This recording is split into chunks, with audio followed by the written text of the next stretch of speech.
toxic sister excluded me from her wedding because I looked too pretty, so I cut ties, planned my own wedding in secret, and excluded her in return. My sister, 34 female, and her husband, 36 male, just got married 3 months ago. I, 30 female, was appointed maid of honor. I was so excited to help her plan her wedding, and I took on most of the work since I was unemployed at the time, and she's a doctor. I won't get into details, but take note, she didn't have a wedding planner. It was all me. The time leading up to the wedding, I was miserable because of how the bride treated me. I felt like her own personal slave that she felt she could kick around because she's the bride. Just because you're a bride doesn't mean you get a free pass to be a witch. Many times I wanted to just step out of the wedding party, but I kept telling myself to just bite my tongue and keep the peace because she's probably just stressed. After doing so much for her, she refused to invite my fiancé, even if we've been together for 12 years, but invited my siblings' partners who've been around for only 2 to 3 years. My sister and her guy dated for a year before they got engaged, so I don't really know them too well. She said she didn't want my fiancé around because people would be asking about my own wedding, since they've all been wanting us to get married for a while. I refused to do any more work for the wedding until she apologized to me and invited my fiancé, which she did. Not exactly sincerely, but whatever. I was hurt she wasn't even grateful for anything that I had done for her and her dream wedding, because it was expected of me to help. Cut to the day of the wedding and everything was fine. The ceremony was beautiful and the couple was happy. I was happy for my sister. By the time we got to the reception venue, I noticed that my fiancé and I were on a separate table from my family. They were at the VIP table and I was cast aside to sit at the furthest table right beside the kitchen. I figured there was a mistake, and I calmly asked the bride about it since she handled the seating plan. She looked me dead in the eye and said there's no mistake. That's where we belong, at the kids' table and far away. We were seated with 7 to 14-year-olds. The groom overheard us and agreed with me but kept quiet when my sister gave him this "don't you dare disagree with me" look. At the end of the night, the groom apologized to my parents for what happened to me and said he had no clue his bride did that, but he didn't say a word to me as his bride told him not to. Because of this, I decided to not make an issue and just try to enjoy the remainder of the night with my partner, but I wouldn't make a maid of honor speech. My parents noticed where I was and got upset at the situation as well. My siblings knew very well I wasn't at their table, but didn't bother looking for me or wondering why I wasn't seated there. When they heard I wasn't making a speech, my 2 brothers walked to my table to tell me off, saying I had to understand my sister and the stress of being a bride. Be nice to her because it's her special day and you're only a bride once. Yeah, right, but I bet they'll divorce. That I'm a disgrace and a disgusting disappointment for not doing a speech for my sister. That I would make my sister sad, and I was being selfish making the night about me, when I was literally quiet in our corner. Needless to say, I wasn't having the best time, so we got up and left. We ended up at McDonald's for dinner, and I posted a story of us getting burgers saying post-wedding meal. I made sure I posted it after the reception ended to not make it look like I ditched. But my siblings saw this as an attack to my sister somehow. Up to this day, the bride says she did nothing wrong, and her reasoning for putting one there was 1. I didn't plan her wedding exactly like she envisioned during the process, so I deserved to sit there when I was doing everything she told me she wanted. 2. She didn't like that I looked pretty in my gown. And 3. I needed to be punished for insisting on bringing my fiancé.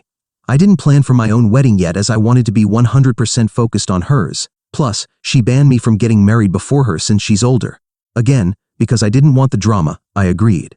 But now I just don't want anyone there except my parents and a few close friends.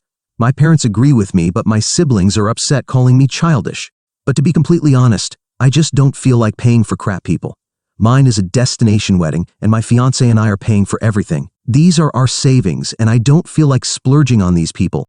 They, along with my grandparents and cousins, are all saying I'm wrong.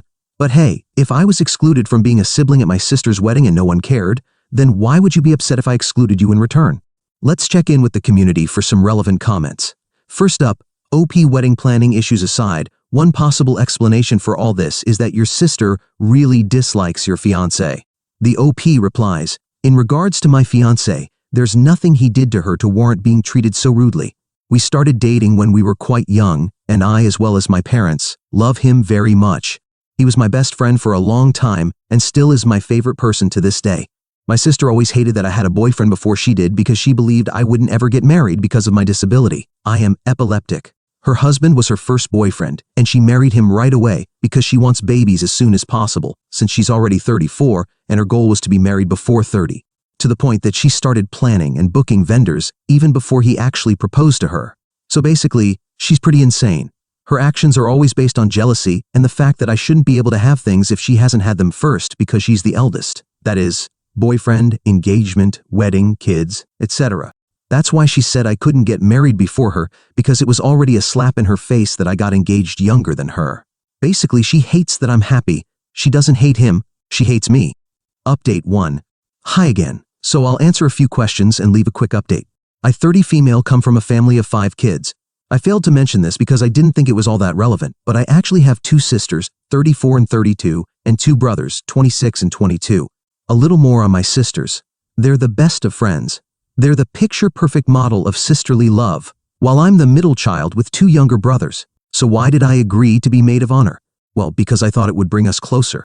In my mind, I believe that this was her trying to be more of a sister to me. You always hear stories of that sisterly bond around weddings, and I tried to nurture that because that's what they had. And that sibling bond is what my brothers had with each other as well.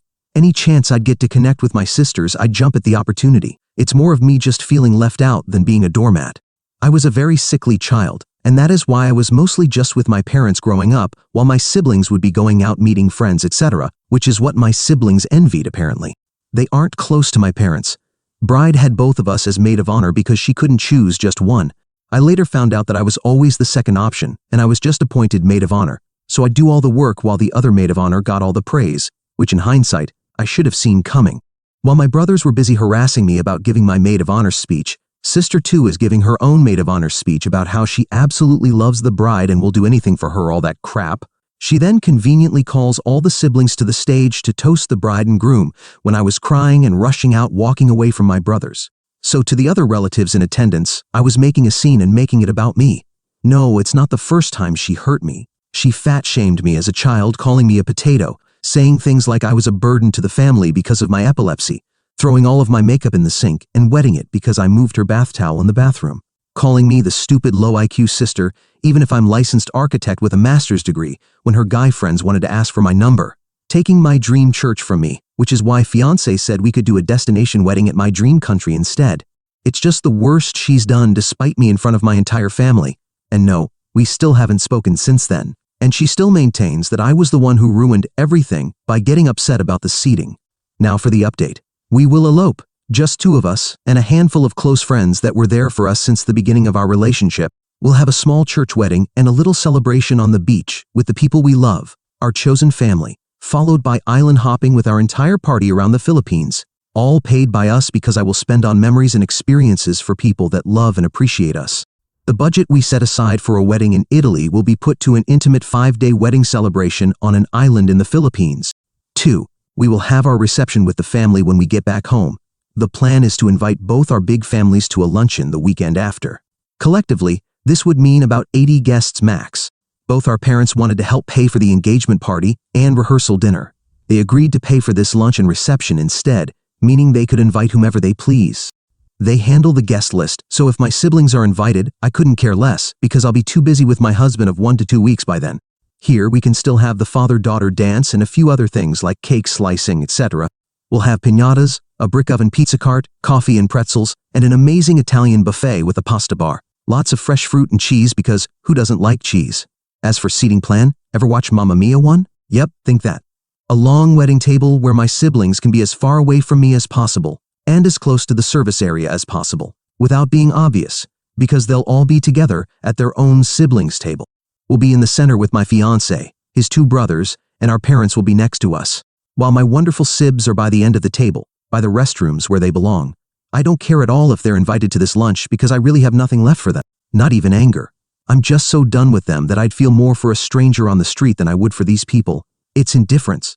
They've hurt me so many times that I'm numb to their existence. 3. No bridezilla allowed. My sister expects to be my maid of honor in return.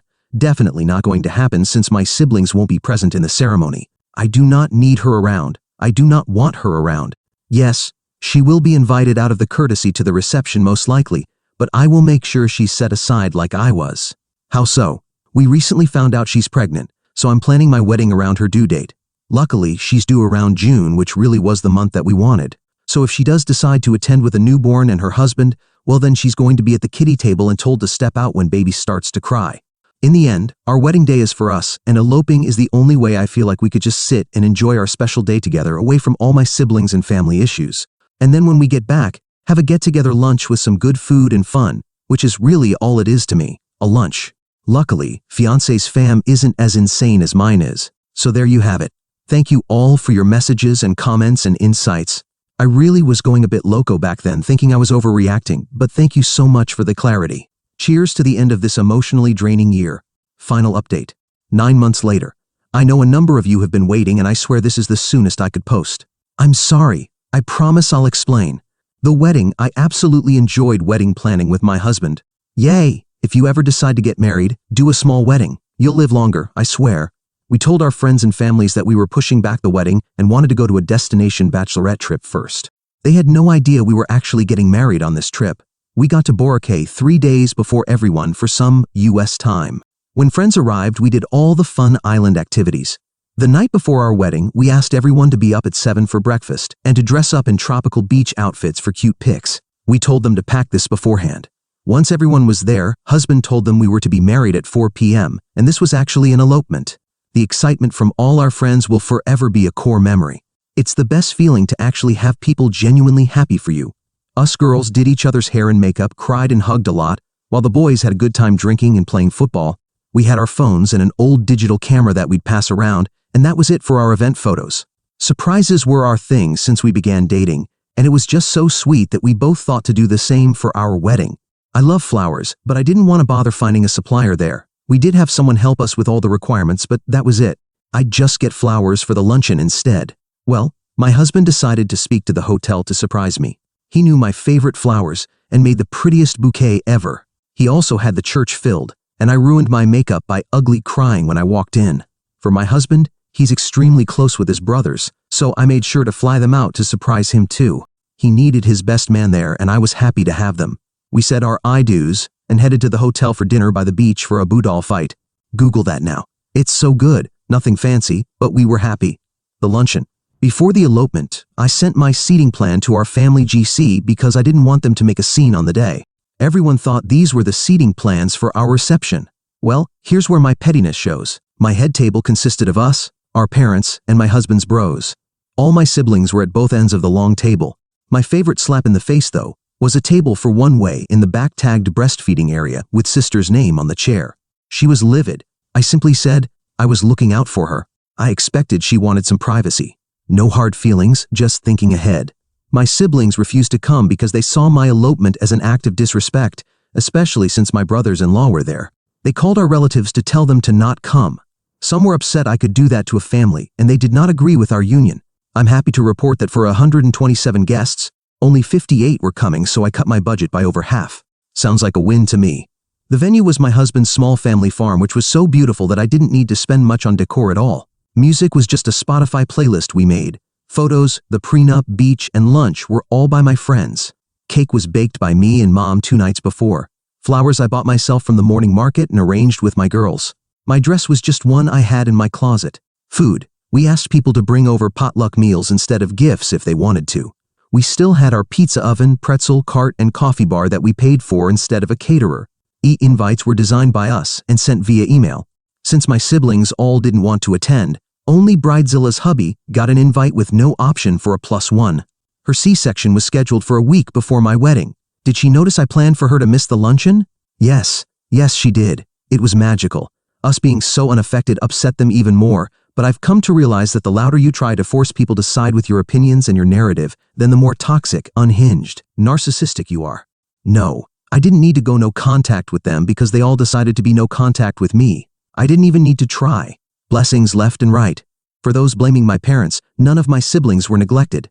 If anything, they gave my sibs so much more time and freedom to compensate for all the attention I needed. Remember, these kids are grown-ass adults. My parents are seniors, they're tired. They told my siblings off for being gigantic gaping a-holes. But what else can they do really? Put them in time out?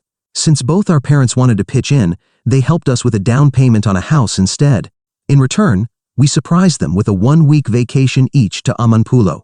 We saved so much from our wedding and luncheon that we just wanted to show how much we appreciate their support and love. Lastly, an extra food and flowers were either taken home by guests or donated. That just made everything more special. Weddings are about love. Our favorite people were around to celebrate us, and we made sure to also celebrate the love we have for them. Our family, best friends, dogs, who were the stars of the show really. I fully embrace this life of peace, contentment, and indifference for my siblings. No idea what they're up to, sorry. They kicked me out of the group chat, and I only know my sister gave birth because bro-in-law messaged she did. Last thing I heard is they were still trying to badmouth my husband, but we really couldn't care less. We've moved on. Sucks for them they haven't. Thank you all for following along. It was empowering to know I wasn't alone, and enlightening to hear that this type of sibling abuse isn't actually normal. This is your kitty table maid of honor finally signing off. P.S. I was told this reached TikTok and YouTube vids. So fam, if this reaches you, well, PBS. A big reason I didn't get to update you is really bad morning sickness times 2. Now let's get some relevant comments. First up, I do have a follow-up question. The original post talked about a destination wedding in Italy to which they were not invited. What makes it plausible to them they would be at the reception? The OP replies, they were invited to Italy. It's a given that family is invited to weddings, unless they're all like mine. And they knew of our initial plans. Of course, nothing was set in stone because, like I said, I didn't plan anything for my wedding because I prioritized hers. After my sister's wedding, I decided to find ways and means to uninvite them or make sure they don't attend while they still believe they were sure invites because family, which was the entire point of my posts. I'd be the a-hole if I didn't invite them. And as stated, of course, it was plausible to them they'd be at the reception because they believed they weren't wrong and were still wanted at the wedding. Please read carefully. The OP responds on how her parents treated her siblings when she was sick. Thank you for your opinion on the matter, but I sincerely believe it's not my parents' fault at all. I can't explain to you how my childhood turned out exactly, and I can't explain to you just how good my parents were. So if I can't convince you, then all right. But I'm going to always defend my parents on this. If you say they had trauma, well, I've had far worse trauma growing up with epilepsy, and I never treated them poorly.